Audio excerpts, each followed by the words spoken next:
जी, कल हम लोगों ने एक तो इसकी बेसिक टर्म्स डिस्कस करना शुरू की थी और आपका ने कहा था आज इसका लेक्चर पेन वगैरह भी मैं आप लोगों के साथ शेयर कर दूंगा ताकि आपको आइडिया हो जाए। तो ये कॉपीज लेते हैं। टेस्ट इस कौन कौन सा होंगे? यार ये ना अभी मैं कल कैलेंडर उसका वो शेयर कर देंगे आपसे वीकली ना।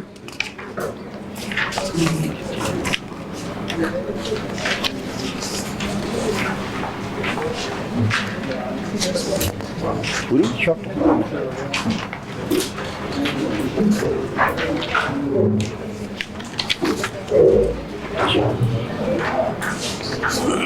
ये ले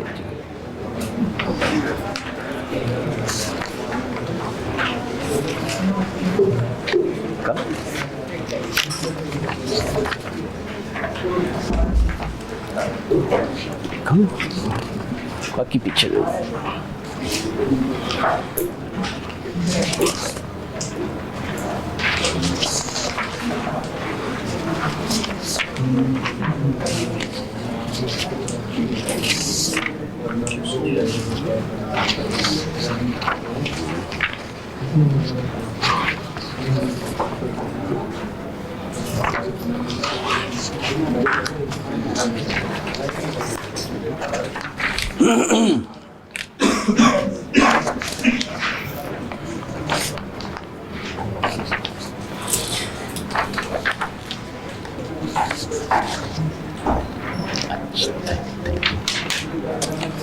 अच्छा, आप जरा देखिएगा, इसको मैं थोड़ा सा डिस्कस कर देता हूँ पहले।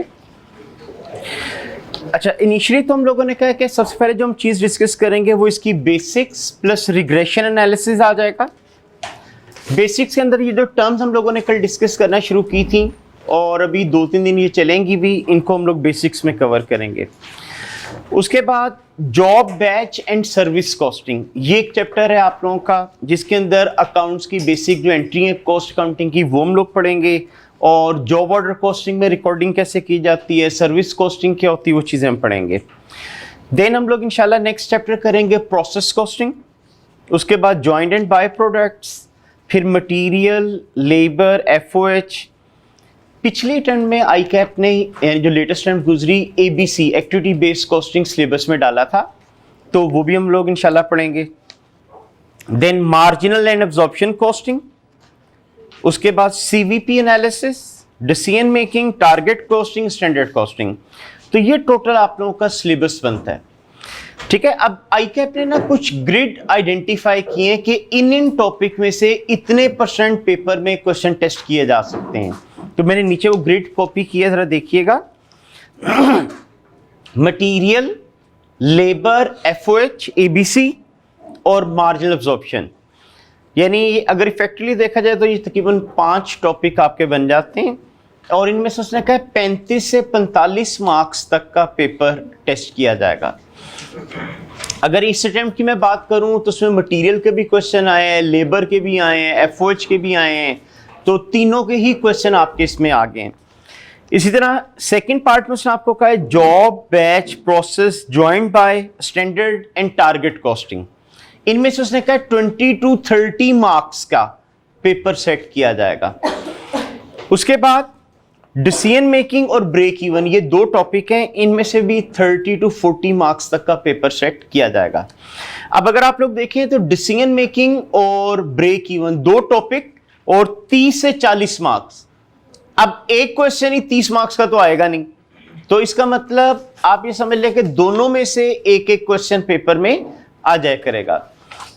जैसे इस दफा भी अगर आप लोग देखें तो लेटेस्ट टर्म में दोनों का एक एक क्वेश्चन आया है। हाँ, इस तरह हो सकता है कि जैसे उसने 30 से 40 मार्क्स का है तो आप लोगों का डिसीजन मेकिंग का क्वेश्चन फर्ज करें 22-23 नंबर तक का वो डाल दे, या डिसीजन मेकिंग के 2-2 क्वेश्चन भी आपके पेपर में आते रहे। यानी अगर हम पास्ट पेपर का एनालिसिस करें तो 2 से 3 अटेम्प्ट गुजरी हैं जिसमें डिसीजन मेकिंग के 2 क्वेश्चन थे और एक अटेम्प्ट गुजरी जिसमें 4 क्वेश्चन डिसीजन मेकिंग के आए थे। तो उस वजह से एक से ज्यादा दफा भी एक टॉपिक टेस्ट हो जाता है जिसके अंदर जो मेन वो है टॉपिक वो डिसीजन मेकिंग बनता है।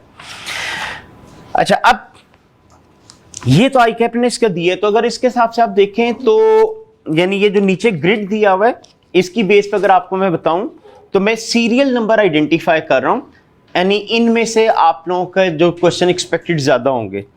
तो सीरियल नंबर के हिसाब से जो है ना आपका 3 और 4, ये ऊपर जो सीरियल नंबर लिखा हुआ है ना 3 और 4, इनके साथ ब्रैकेट लगा लें, इनमें से एटलीस्ट एक क्वेश्चन आपके पेपर में आता है।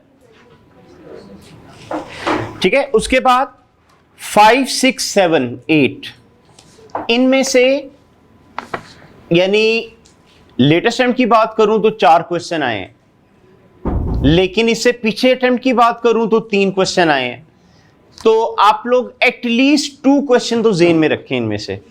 ठीक है, ये जो आपको मैंने बताया है सीरियल नंबर 4, 5, 6, 7, सॉरी 5, 6, 7, 8, 5, 6, 7, 8, इन 4 में से एटलीस्ट 2 क्वेश्चन आपके पेपर में एक्सपेक्टेड होंगे। अच्छा, उसके बाद 10 में से एक क्वेश्चन एक्सपेक्टेड होगा, 11 में से एक एक्सपेक्टेड होगा, 13 में से एक एक्सपेक्टेड होगा। तो ये कुछ ऐसे टॉपिक्स हैं जिनका ऑलमोस्ट सर्टेन क्वेश्चन पेपर में आ जाया करता है। ठीक है, तो ये थोड़ा सा मैंने आपको उनकी इंपॉर्टेंस के हिसाब से बताया है। बाकी इंशाल्लाह जैसे जैसे हम पास पेपर कर रहे होंगे तो आपको आइडिया होता जाएगा। कई ऐसे टॉपिक है जिनका क्वेश्चन हर अटेम्प्ट में ही आपको मिलेगा, कुछ ऐसे होंगे जिनका 1-2 अटेम्प्ट छोड़ के मिलेगा। ठीक है, तो ये पास पेपर एनालिसिस की बेस पे या आपको मैंने इंपॉर्टेंस इनकी आइडेंटिफाई कराई है कि कौन कौन सा टॉपिक कितना फ्रीक्वेंटली आपका पेपर में टेस्ट हो जाया करता है। तो ये तो खैर आप लोगों का सिलेबस और लेक्चर प्लान था, तो इसी ऑर्डर में इंशाल्लाह हम लोग चलेंगे।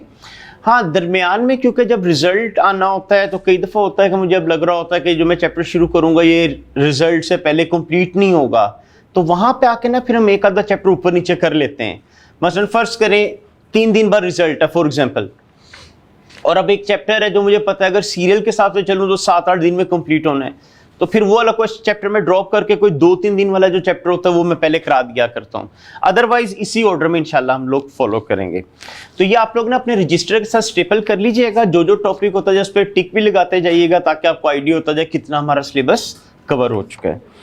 ठीक है, तो कल हम लोगों ने इसकी बेसिक्स डिस्कस करना शुरू की थी। आज मैं उनको रिकॉल कराते हुए जो 2-3 हमने टर्म्स पढ़ी थी आगे कंटिन्यू करूंगा। जी, कल सबसे पहले आप लोगों ने डिस्कस किया था elements of cost of production.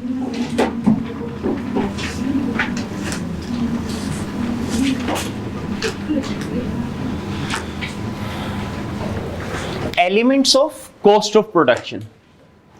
Elements of cost of production का मतलब था कि जब किसी चीज को प्रोड्यूस किया जाता है तो उस पर कितनी तरह की कॉस्ट आती है, और आप लोग मैंने डिस्कस किया था 3 तरह की हमारी कॉस्ट आ रही होती है, डायरेक्ट मटेरियल कॉस्ट,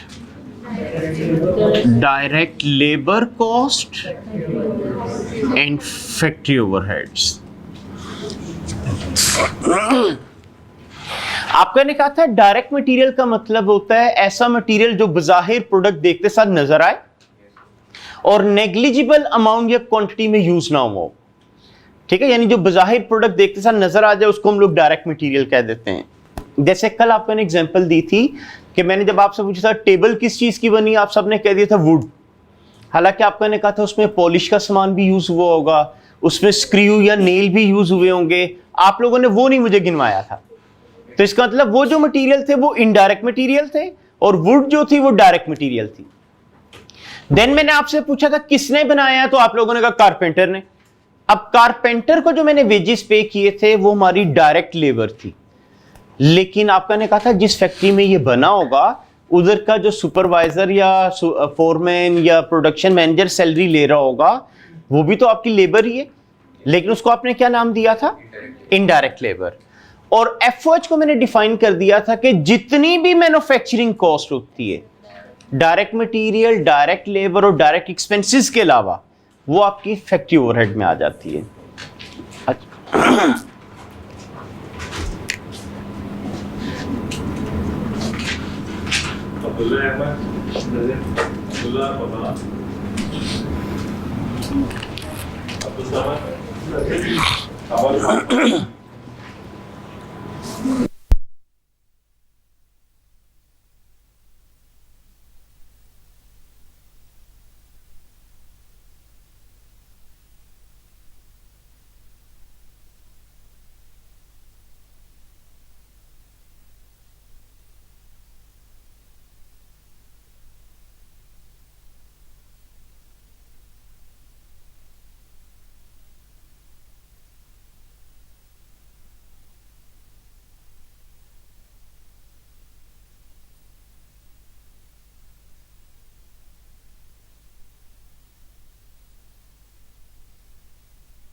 जी, उसके बाद नेक्स्ट आपका ने डिस्कस किया था प्राइम कॉस्ट, और प्राइम कॉस्ट का आपने कहा था फॉर्मूला होता है कि सम ऑफ ऑल डायरेक्ट कॉस्ट्स, ठीक है। इसके अंदर डायरेक्ट मटेरियल, डायरेक्ट लेबर और डायरेक्ट एक्सपेंसेस आ जाया करते थे। अच्छा, उसके बाद कल जो नेक्स्ट चीज हमने डिस्कस की थी वो थी कन्वर्जन कॉस्ट। कन्वर्जन कॉस्ट आपका ने कहा था कि रॉ मटेरियल को फिनिश गुड्स में कन्वर्ट करने पर जो खर्चा आता है। तो अब हमने कहा था ये 3 तरह की कॉस्ट होती हैं। इसका मतलब इसको फिनिश गुड बनाने पे जो खर्चा आएगा वो ये 2 चीजें आ रही होंगी। इसलिए इसका फॉर्मूला था direct labour plus FOH cost. उसके बाद नेक्स्ट जो चीज आप लोगों ने डिस्कस की थी वो थी कॉस्ट क्लासिफिकेशन।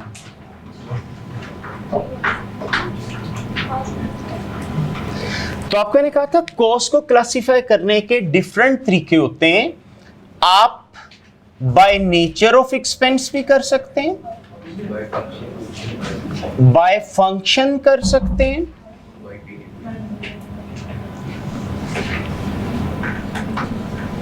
और बाय बिहेवियर भी कर सकते हैं।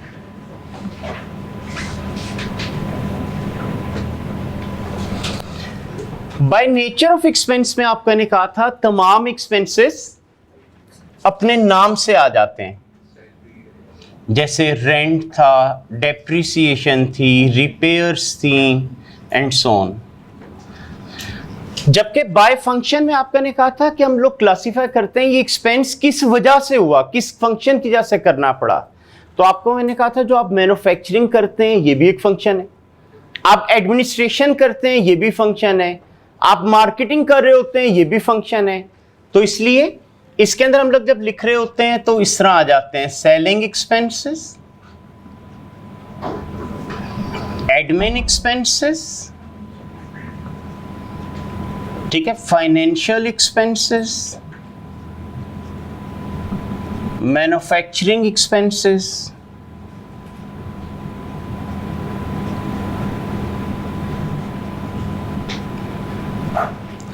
और बाय बिहेवियर का मतलब था कि कॉस्ट किस तरह बिहेव करती है अगर आप प्रोडक्शन कम या ज्यादा कर दें। तो आपको मैंने कहा था, हमने इकोनॉमिक्स में पढ़ा था कि कुछ ऐसी कॉस्ट होती हैं कि आप प्रोडक्शन कम करो, ज्यादा करो या ना करो, पे करना पड़ती हैं। उनको आप लोगों ने फिक्स कॉस्ट का नाम दिया था। कुछ आपका ने कहा था ऐसी कॉस्ट होती हैं जिनका प्रोडक्शन सा रिलेशन होता है, प्रोडक्शन ज्यादा करो ज्यादा हो गई, कम करो कम हो गई, बंद कर दें तो जीरो हो गई, वो आपकी वेरिएबल कॉस्ट थी।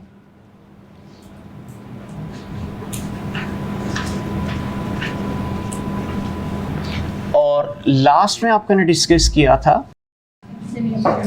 सेमी वेरिएबल, ठीक है। इसी का दूसरा नाम सेमी फिक्स्ड,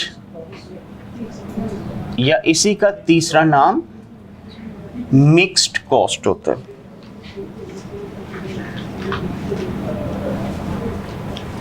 ठीक है, सेमी वेरिएबल, सेमी फिक्स या मिक्स कॉस्ट, यानी ऐसी कॉस्ट जिसका कुछ पोर्शन फिक्स और कुछ वेरिएबल होता है। जैसे आपको कल मैंने एग्जांपल में कहा था यूटिलिटी बिल्स, ठीक है, आपका टेलीफोन का जो बिल है उसका लाइन रेंट फिक्स है और बाकी जो पर कॉल चार्जेस हैं वो एक्स्ट्रा पड़ते हैं। तो अगर आप कोई कॉल ना करें तो लाइन रेंट फिर भी देना पड़ जाता है, बाकी आप सिंगल कॉल करेंगे तो कम बिल होगा, 10 कॉल करेंगे तो ज्यादा बिल हो जाएगा एंड सो ऑन। तो ये आपका कॉस्ट बिहेवियर के हिसाब से क्लासिफिकेशन थी। यहां तक कल आपको इन्हें चीजें डिस्कस की थी, आज हम आगे डिटेल में इनको कंटिन्यू करते हैं।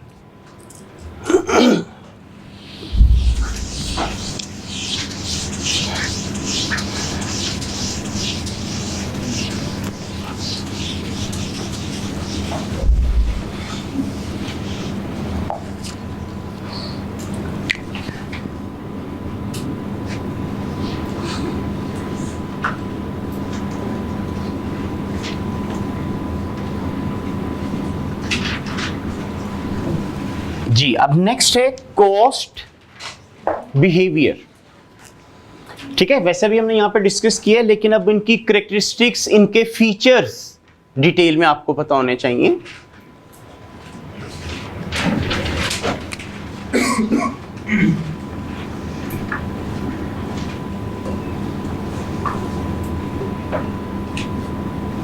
So fixed costs.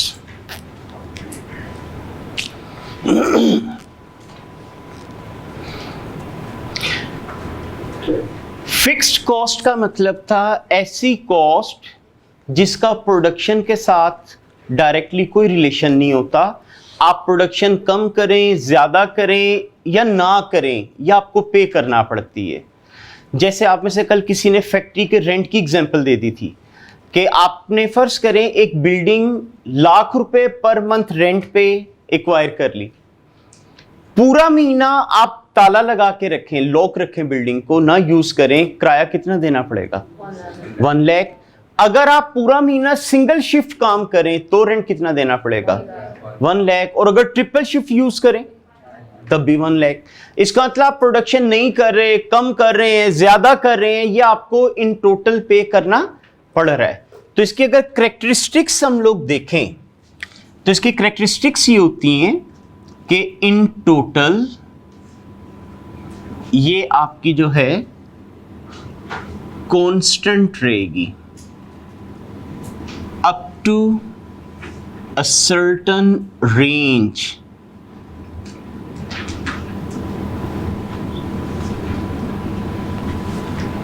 ठीक है, एक खास रेंज तक कांस्टेंट रहती है। मतलब ये नहीं है फिक्स कॉस्ट हमेशा ही फिक्स रहेगी, एक लिमिट होती है, लिमिट से जब क्रॉस करते हैं तो चेंज आता है।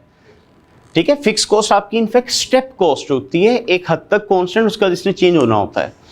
मसलन फर्ज करें आपने लाख रुपया पर मंथ रेंट पे फैक्ट्री एक्वायर कर ली। अब उस फैक्ट्री में कैपेसिटी है लाख यूनिट बनाने की। आप 1 यूनिट बनाएं, 50 बनाएं, 10,000 बनाएं, लाख बनाएं, रेंट लाख ही रहेगा। लेकिन अगर आपको 1.5 लाख यूनिट बनाना पड़े तो फिर इस फैक्ट्री में पॉसिबल तो नहीं, फिर आपको एक नई फैक्ट्री एक्वायर करना पड़ेगी, तो फिक्स कॉस्ट आपकी बढ़ जाएगी। तो इसलिए हमने कहा एक रेंज तक फिक्स कॉस्ट फिक्स रहती है। अच्छा, आपकी बुक में उसने लिखा नहीं हुआ, वो रेंज जहां तक फिक्स कॉस्ट फिक्स रहती है इसको रेलिवेंट रेंज कहा जाता है। जैसे आपको मैंने कहा लाख यूनिट तक आपकी फिक्स कॉस्ट सेम रहेगी, तो 1 से लेके 1 लाख तक ये जो रेंज है इसको हम क्या नाम देंगे? Relevant range. ठीक है, तो ये आप लोग के स्टडी टेक्स्ट में उसने लिखा नहीं हुआ, लेकिन जैसे हम अमेरिकन पढ़ा रहे होते हैं कोर्सेज वगैरह, तो उनकी बुक्स में लिखा भी होता है, उनके पेपर में टेस्ट भी कई दफा हो चुका है कि रेलिवेंट रेंज एक्सप्लेन करो क्या होती है। तो रेलिवेंट रेंज का मतलब होता है वो रेंज जिसके अंदर फिक्स कॉस्ट में फिक्स रहना होता है। अच्छा, अब आते हैं कि पर यूनिट इसका क्या फीचर होगा।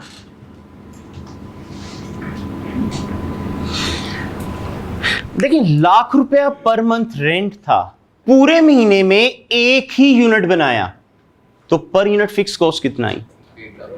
1 लाख आ गई। अगर पूरे महीने में मैं 2 यूनिट बना दूं तो पर यूनिट 50,000, 50,000। 10 यूनिट बना दूं 10,000। इसका जैसे जैसे मैं यूनिट इंक्रीज करता जा रहा हूं, ये पर यूनिट क्या होती जा रही? डिक्रीज हो रही है।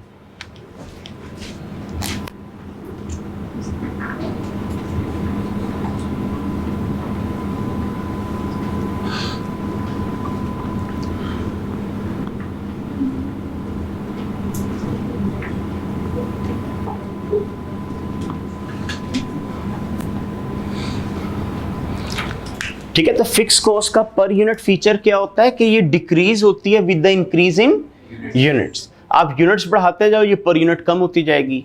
आपने इकोनॉमिक्स में वर्ड सुना होगा इकोनॉमीज ऑफ स्केल। ठीक है, उसमें यही होता है ना कि आप मैस प्रोडक्शन करते हैं, बल्क में चीज बनाते हैं तो आपकी यूनिट कॉस्ट कम होती है। उसकी एक मेन रीजन आपकी फिक्स कॉस्ट होती है। मतलब आप देखें, 1 यूनिट बनाया था तो फिक्स कॉस्ट लाख रुपए आपने जिताई थी पर यूनिट। जब मैंने 10 बनाए तो आपने 10,000 कर दी। 1000 बना दूंगा तो 100 रुपए हो जाएगी। तो इसका जितने यूनिट आप इंक्रीज करते जाएंगे उतनी पर यूनिट फिक्स कॉस्ट आपकी कम होती जाती है।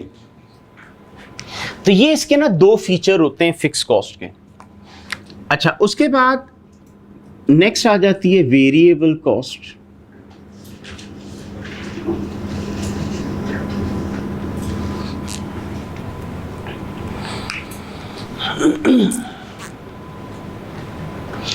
वेरिएबल कॉस्ट का मतलब ऐसी कॉस्ट जिसका प्रोडक्शन के साथ डायरेक्ट रिलेशन होता है। मतलब प्रोडक्शन ज्यादा करें तो ज्यादा हो जाएगी, कम करें कम हो जाएगी, बंद कर दें जीरो हो जाएगी। जैसे आपको मैं कहता हूं ये जो स्टूडेंट चेयर है इस पे 1000 रुपए का मटेरियल लगता है। अगर मैं एक चेयर बनाऊं कितनी कॉस्ट आ जाएगी? 1000, 1000। अगर 2 चेयर्स बना दूं 2000, 3 बना दूं और अगर ना बनाऊं 0। इसका मतलब अगर आप गौर करें तो जैसे जैसे प्रोडक्शन बढ़ रही थी इस पे क्या फर्क पड़ रहा था? ये इंक्रीज होती जा रही थी। इसका मतलब इसके जब हम फीचर्स लिखेंगे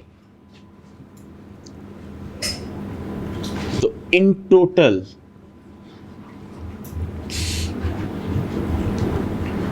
increases with the increase in production.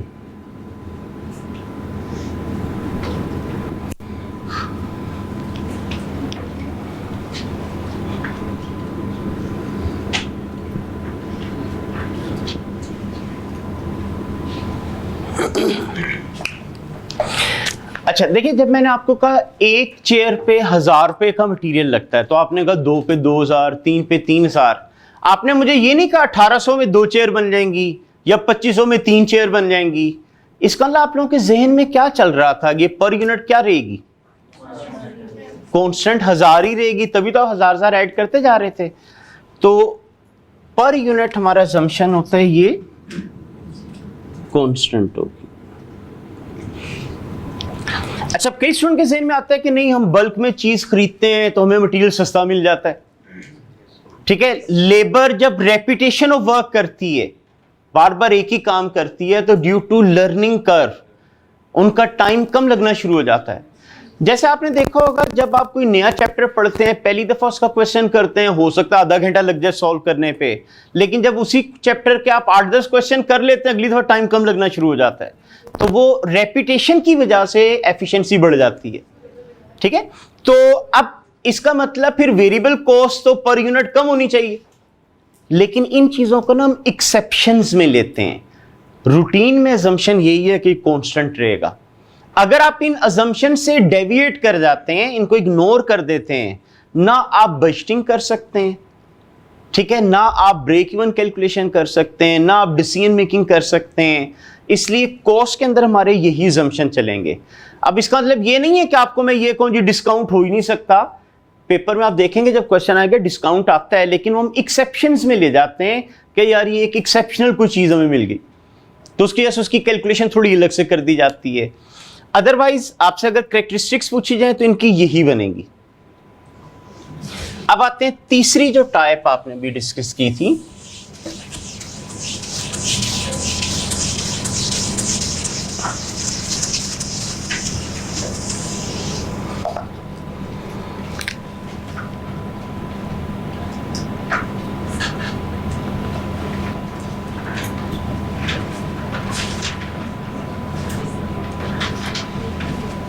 that is semi variable cost।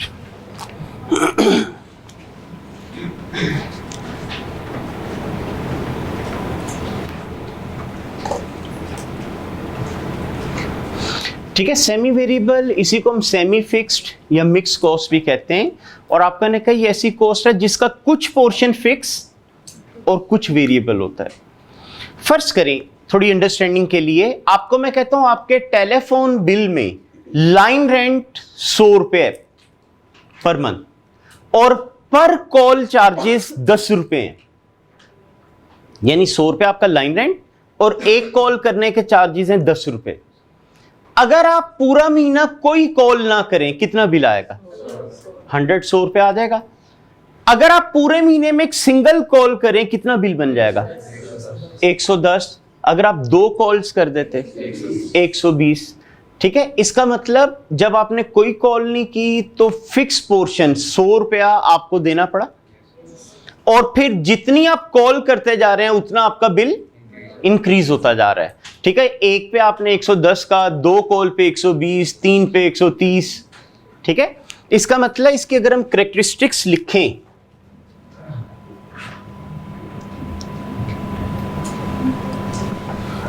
तो in total equal to fixed element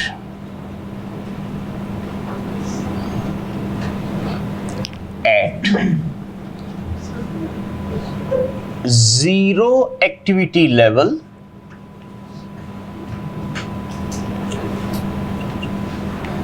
and increases with the increase in units। ठीक है, इक्वल टू फिक्स एलिमेंट मतलब आपकी फिक्स कॉस्ट जितना होगी कब, eight zero activity level, जब कोई काम नहीं करोगे। आपने कोई कॉल नहीं की थी तो कितना बिल आया था, 100 फिक्स पोर्शन आ गया था ना आपको। बाकी उसके बाद आप कहने कहें and increases with the increase in units, बाकी जैसे जैसे आप कॉल्स बढ़ाते हैं जब आपका बिल बढ़ता जाएगा, 1 पे 110 हो गया, 2 पे 120, 3 पे 130 एंड सो ऑन। ठीक है, तो ये हम लोगों ने कहा है कि सेमी वेरिएबल कॉस्ट का फीचर क्या होता है कि इन टोटल फिक्स अमाउंट जितनी होती है जीरो एक्टिविटी लेवल पे जब कोई काम ना करो, और वैसे इंक्रीज कर रही होती है विद इंक्रीज इन यूनिट्स। अच्छा, अब अगर मैं पर यूनिट की बात करूं,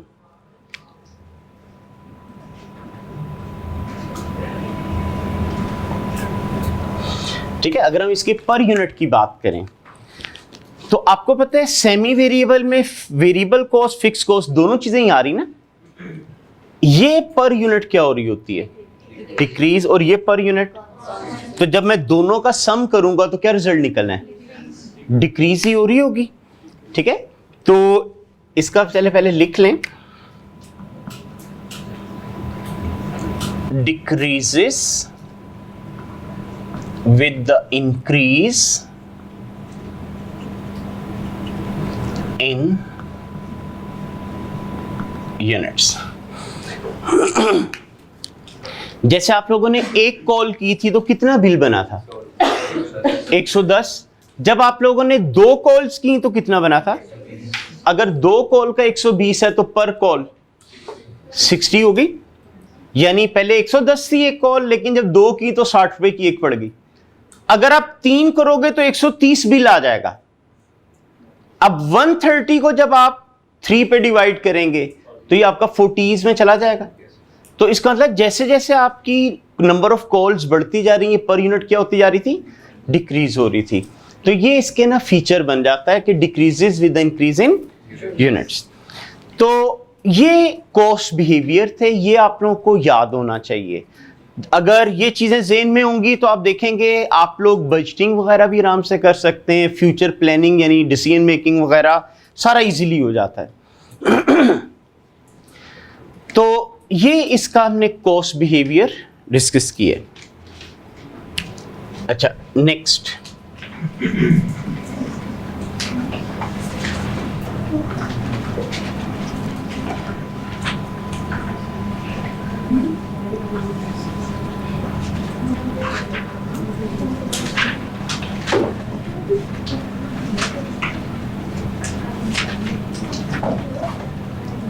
जी, नेक्स्ट इज ग्राफिक प्रेजेंटेशन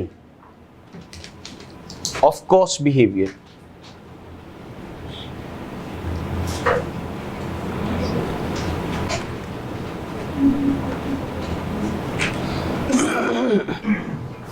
यानी ये जो आपने 3 कॉस्ट पढ़ी है, अगर आपको इनका ग्राफ बनाना पड़े तो ग्राफ कैसा बनता है।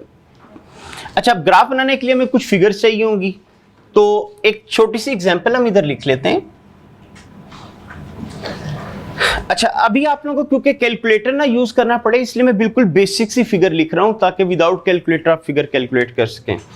मतलब अज्यूम कर लेते हैं कि आपकी फैक्ट्री की जो फिक्स्ड कॉस्ट है वो है ₹30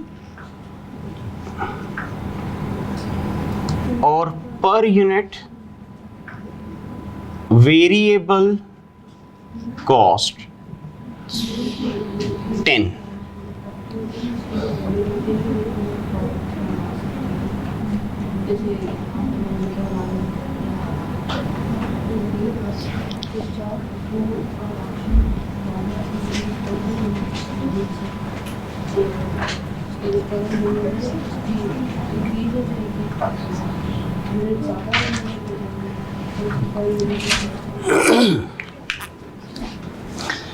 ठीक है, अब हम अज्यूम कर रहे हैं कि आपकी कंपनी की फिक्स कॉस्ट है ₹30 और पर यूनिट वेरिएबल कॉस्ट है ₹10।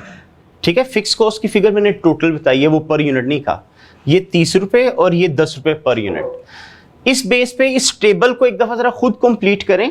फीचर आप लोगों के सामने हैं कि क्या क्या कैरेक्टरिस्टिक्स होती हैं।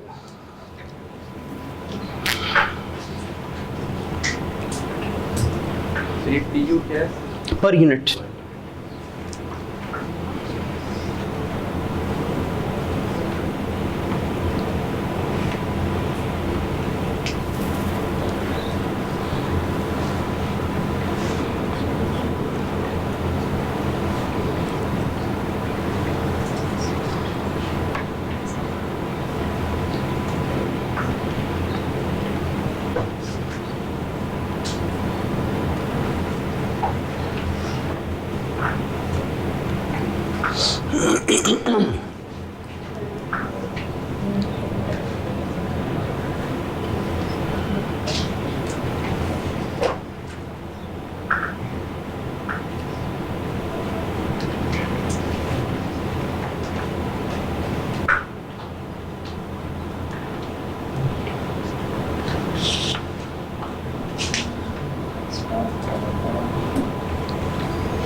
जी, 0 पे फिक्स कॉस्ट कितना होगी?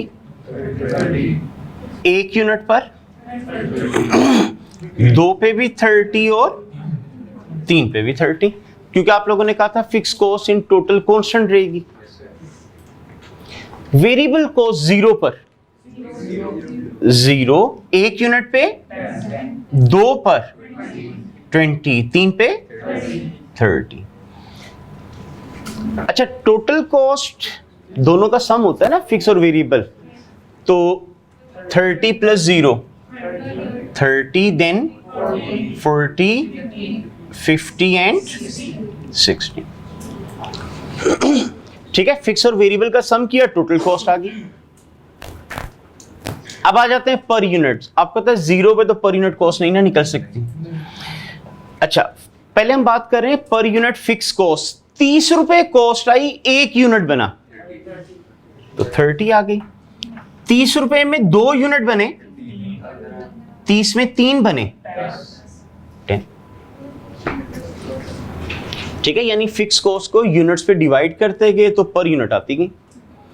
इसी तरह पर यूनिट वेरिएबल, ₹10 में 1 यूनिट बना 10, 20 में 2 बने, 30 में 3 बने।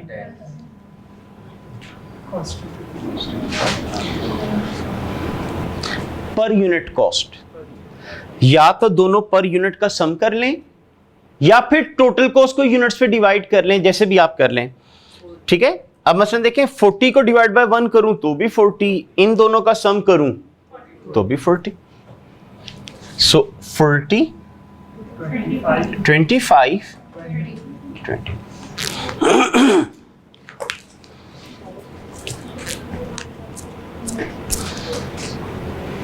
अब देखिए, हम लोगों ने जो वो कैरेक्टरिस्टिक्स लिखी थी, आप लोगों ने क्या कहा था फिक्स कॉस्ट इन टोटल क्या रहेगी? तो देखिए कांस्टेंट आई। पर यूनिट आपने क्या पढ़ा था उधर? तो देखिए डिक्रीज होती जा रही है। On the other hand variable cost की बात करें तो आपने कहा था इन टोटल क्या हो जाएगी, इंक्रीज। तो जैसे जैसे यूनिट बढ़ रहे थे इंक्रीज होती जा रही थी, और पर यूनिट क्या रहेगी, तो देखें 10 आ रही थी। और टोटल कॉस्ट जो होती है ना, ये बाय बिहेवियर सेमी वेरिएबल होती है, क्योंकि इसके अंदर फिक्स और वेरिएबल दोनों चीजें आ गई ना। तो ये जो टोटल कॉस्ट है ये इनफैक्ट आपकी सेमी वेरिएबल कॉस्ट है। तो आपने क्या कहा था, equal to fix element at zero activity level. तो देखें जीरो के ऊपर कितनी थी, 30, तो फिक्स कॉस्ट 30 ही थी ना आपकी। और फिर आपने कहा था in increases with the increase in units, जैसे जैसे यूनिट बढ़ते जा रहे थे ये बढ़ती जा रही थी। और पर यूनिट आपने कहा था क्या होती है, तो देखें पर यूनिट कम होती जा रही थी। तो इसका मतलब वही कैरेक्टरिस्टिक्स प्रूफ भी हो गई फिगर्स के साथ। अच्छा, अभी हम लोग पढ़ने क्या जा रहे थे, ग्राफिक प्रेजेंटेशन, कि इनके ग्राफ कैसे बनेंगे। तो अब जरा इनके ग्राफ बनाते हैं हम लोग।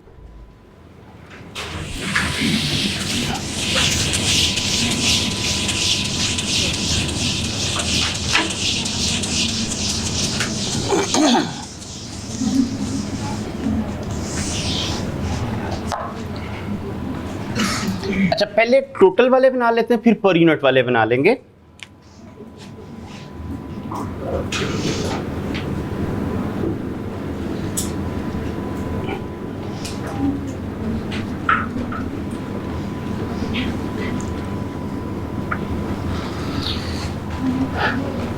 ग्राफ में आपको पता है जो इंडिपेंडेंट वेरिएबल होता है वो आप एक्स एक्सिस पे लेते हैं, और यहां पे इंडिपेंडेंट क्या चीज थी, यूनिट्स।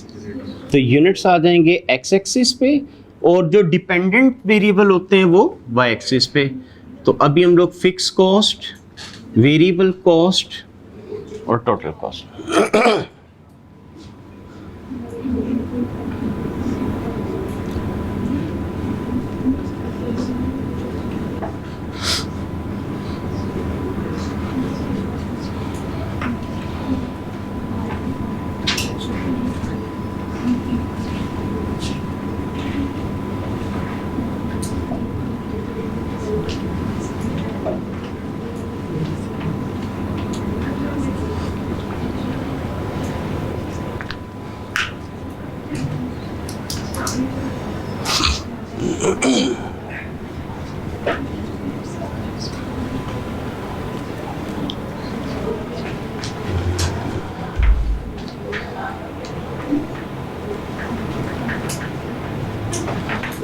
अच्छा, अब पहले हम फिक्स कॉस्ट को प्लॉट करते हैं।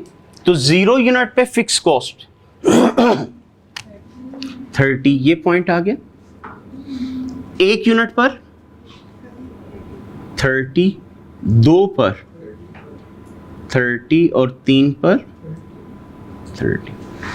इसका अगर हम ग्राफ ड्रॉ करें तो एक straight line parallel to X axis हो जाएगी।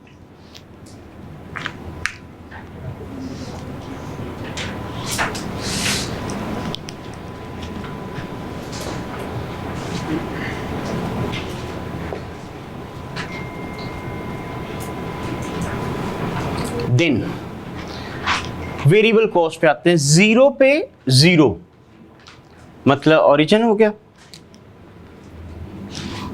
1 यूनिट पे 10, 2 पर 20 और 3 पे 30।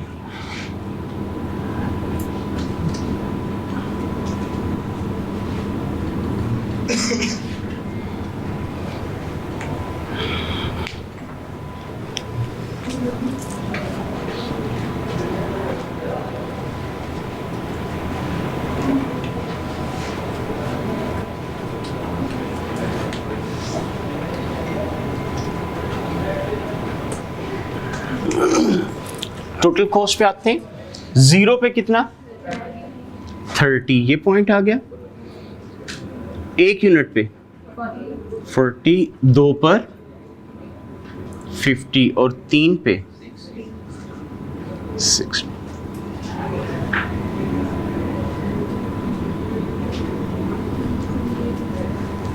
ठीक है, ये पैरेलल टू वेरिएबल कॉस्ट होती है। ठीक है, यानी थ्रू आउट इनमें 30-30 का गैप मेंटेन रहेगा।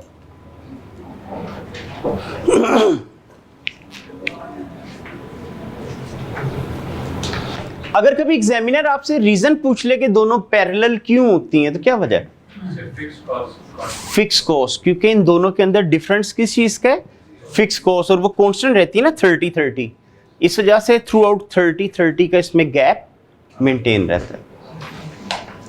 जी यहां तक क्लियर है?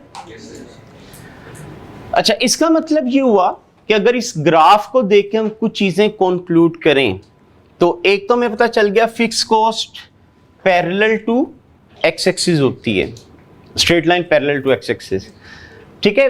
वेरिएबल कॉस्ट का स्टार्टिंग पॉइंट ओरिजिन होता है, ठीक है, और टोटल कॉस्ट और वेरिएबल कॉस्ट ये दोनों पैरेलल होती हैं, और टोटल कॉस्ट वाई एक्सिस को किस पॉइंट पे टच करता है? फिक्स कॉस्ट पे टच करता है, क्योंकि देखें ना जीरो के ऊपर ही दोनों बराबर थी ना आपकी। तो ये आप लोगों ने ना चीज याद रखनी, इनकी शेप वगैरह। आगे हमने एक सीवीपी का चैप्टर पढ़ना है, उसके अंदर अक्सर एग्जामिनर क्या करता है, वो बस आपको इतना डेटा बता देगा कि जी इस लेवल पे ये फिक्स कॉस्ट, ये वेरिएबल, ये टोटल, ये सेल, और आपको अगर ग्राफ बना दो। और आपको पता है लाइन ड्रॉ करने के लिए 2 पॉइंट पता होने चाहिए, एक उसने बताया होगा, स्टार्टिंग आपको पता होना चाहिए, ठीक है। जैसे हमें ये पता है फिक्स कॉस्ट ने पैरेलल टू एक्स एक्सिस बनना होता है, वेरिएबल का स्टार्टिंग पॉइंट ओरिजिन होता है, टोटल कॉस्ट का स्टार्टिंग पॉइंट फिक्स कॉस्ट होती है, ठीक है। तो ये चीजें पता होंगी तो ग्राफ ड्रॉ होगा, वरना नहीं होना। तो उस वजह से ये ग्राफ आपको आने चाहिए। अच्छा, अब आ जाते हैं पर यूनिट के ऊपर।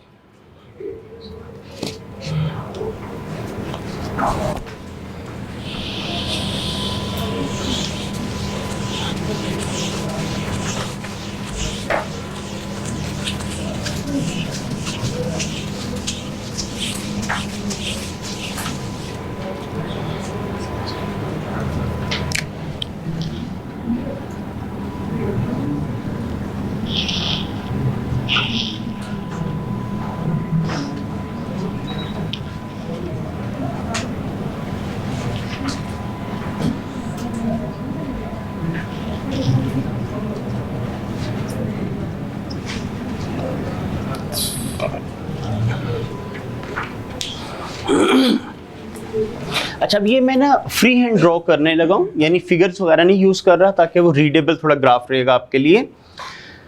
तो अगर आप पर यूनिट फिक्स कॉस्ट देखें तो उसका ग्राफ कैसा, इसमें क्या फिगर्स में चेंज आ रहा था? डिक्रीज हो रही थी। इसका मतलब अगर पर यूनिट फिक्स कॉस्ट का ग्राफ ड्रॉ किया जाए वो कुछ इस टाइप का बनता है, ठीक है। पहले शार्प डिक्रीज आता है, फिर डिक्रीज आ तो रहा होता है बट एट डिक्रीजिंग रेट।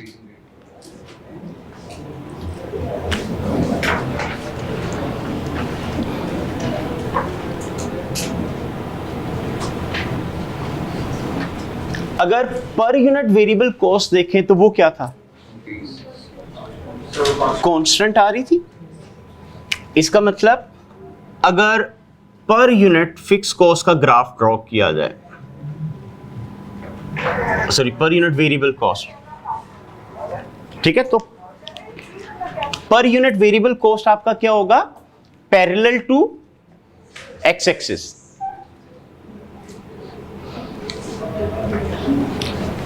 ठीक है, पैरेलल टू एक्स एक्सिस बना करेगी, स्ट्रेट लाइन होगी ये भी। अगर आप पर यूनिट कॉस्ट का ग्राफ देखें तो उसकी फिगर्स पे क्या फर्क पड़ रहा था? वो भी डिक्रीज होती जा रही थी, तो वो भी parallel to per unit fix cost होगा।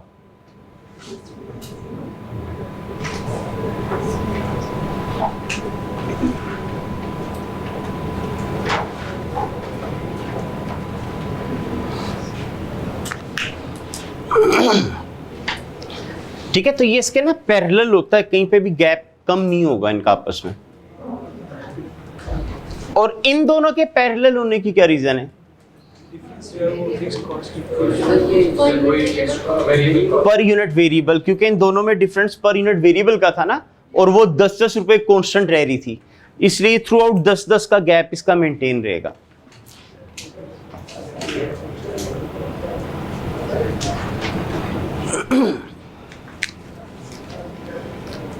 अब अगर फर्ज करें, वैसे तो आप लोगों के पेपर में आता नहीं है, लेकिन ACCA वालों के ग्राफ, क्योंकि उनका MCQs आते हैं ना कॉस्ट के अंदर, तो उनके ग्राफ आ जाते हैं। आपने किसी ने OA लेवल पढ़ा हुआ है तो A लेवल के अंदर आ जाते हैं। तो अगर फर्ज करें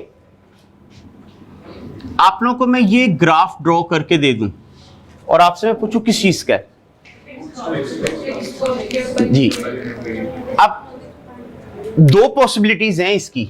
एक तो आप लोगों ने कहा फिक्स कॉस्ट, ठीक है, एक आपने कहा पर यूनिट वेरिएबल कॉस्ट। अब फर्ज करें मैं आपको दो ऑप्शन MCQs में और बता दूं कि जी ये है वेरिएबल कॉस्ट, ये है टोटल कॉस्ट। तो अब MCQs के अंदर आपका ने कहा था काफी क्लोजेस्ट आंसर होते हैं, कई दफा लगता है यार ये भी ठीक है, ये भी ठीक ही है। अब फर्ज करें आप में से अगर फिक्स कॉस्ट कहते हैं तो फिक्स कॉस्ट पैरेलल ही होती है एक्स एक्सिस के, ठीक है। अगर वेरिएबल कॉस्ट पर यूनिट वाली कहें तो वो भी पैरेलल ही होती है। अब मसला ये है कि इनमें से आंसर एक ठीक माना जाना है, तो इसको हम लोग क्या अज्यूम करेंगे? हाँ जी, ये आपकी पर यूनिट वेरिएबल कैसे?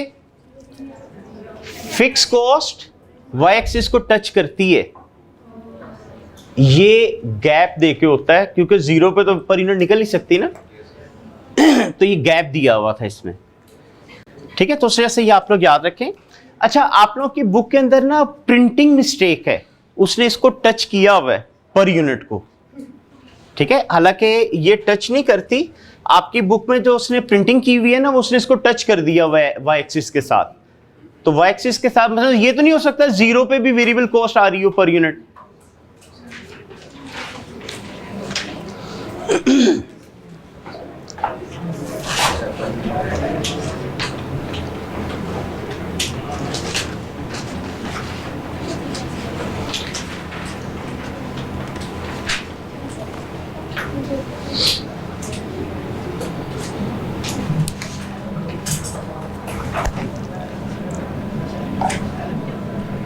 नेक्स्ट नंबर 7 है, 7 बनता है ना। पॉइंट नंबर ई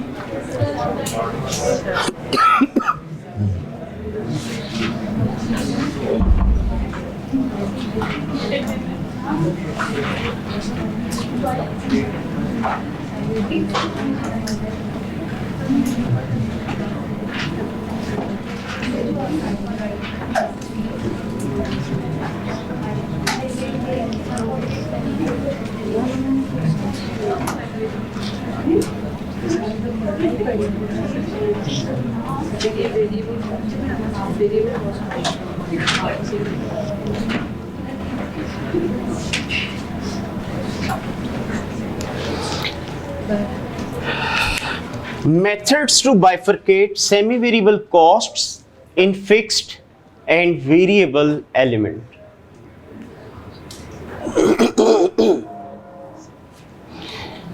सेमी वेरिएबल आपने कहा था ना, ऐसी कॉस्ट होती है जिसका कुछ पोर्शन फिक्स और कुछ वेरिएबल। अब अगर आपको मैं सेमी वेरिएबल कॉस्ट दे दूं और आपको कहूं इसमें फिक्स और वेरिएबल अलग अलग करके बताओ, तो उसको अलग अलग करने के मेथड कितने हैं, ये अब मैं वो डिस्कस कर रहा हूं। अच्छा, आपकी बुक के अंदर ना उसने एक जगह नहीं लिखा हुआ, लेकिन पेपर में कोई 4-5 दफा क्वेश्चन आया हुआ है ओल्ड स्कीम में कि कितने मेथड होते हैं इसको अलग अलग करने के। एक दफा तो इस तरह का क्वेश्चन आया था, उसने कहा कितने मेथड होते हैं, कोई से 2 के साथ सॉल्व करके दिखाओ। तो उस वजह से ना आपको मेथड्स का नाम भी पता होना चाहिए और सॉल्व करना भी आना चाहिए। तो अभी इनके नाम लिख लें। 3 मेथड हैं इसके, high and low point method, scatter graph,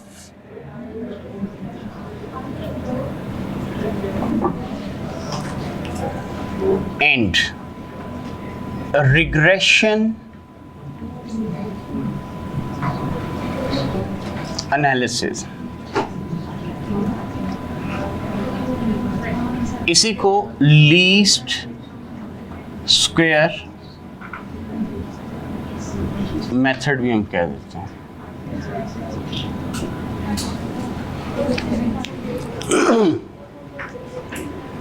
high and low point, scattered graph, और तीसरा है रिग्रेशन एनालिसिस या लीस्ट स्क्वायर मेथड।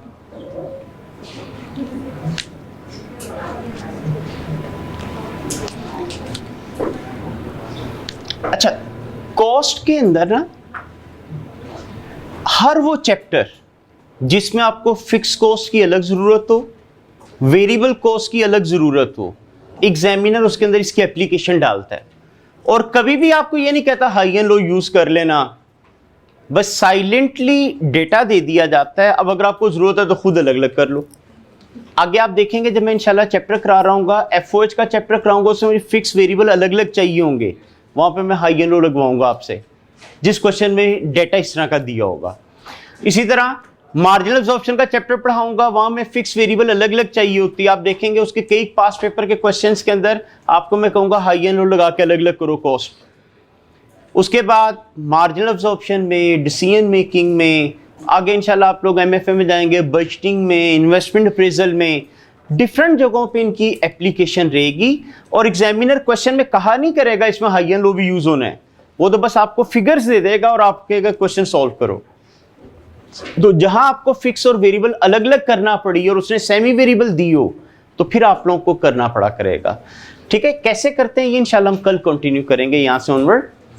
तो आज तक जितना हमने किया उसको आप लोग रिकॉल कर लीजिएगा। अगर तो उसमें कल प्रॉब्लम हुई तो मैं रिवाइज डिस्कस कर दूंगा, अदरवाइज यहीं से ऑनवर्ड आगे शुरू करेंगे।